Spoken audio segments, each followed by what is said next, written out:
now, to move from trees to people and pesticides.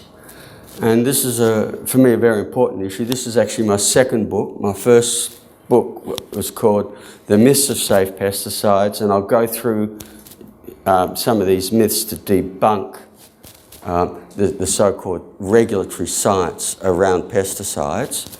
But while I was writing that book and researching it, I learnt something that I regard as really important. Firstly, I discovered there is absolutely no peer-reviewed science on the safety of pesticides for children.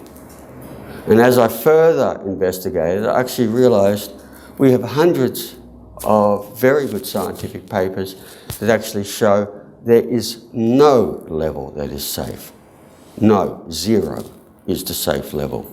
You know, these so-called small levels are very, very dangerous to children, and I will talk more about that. Let's see. Okay, firstly, a little bit about my new position. Up until last year, I was the president of iPhone.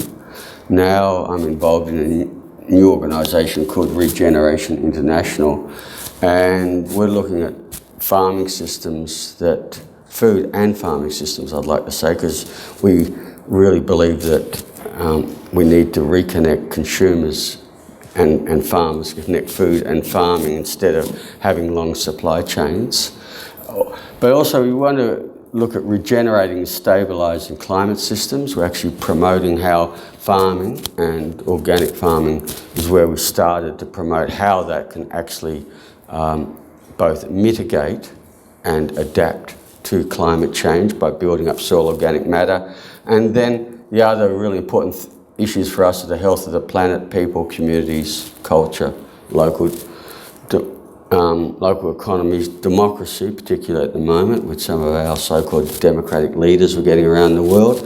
And I think one thing that wouldn't hurt the planet at the moment is a bit of peace. This is the book I wrote. Anyway,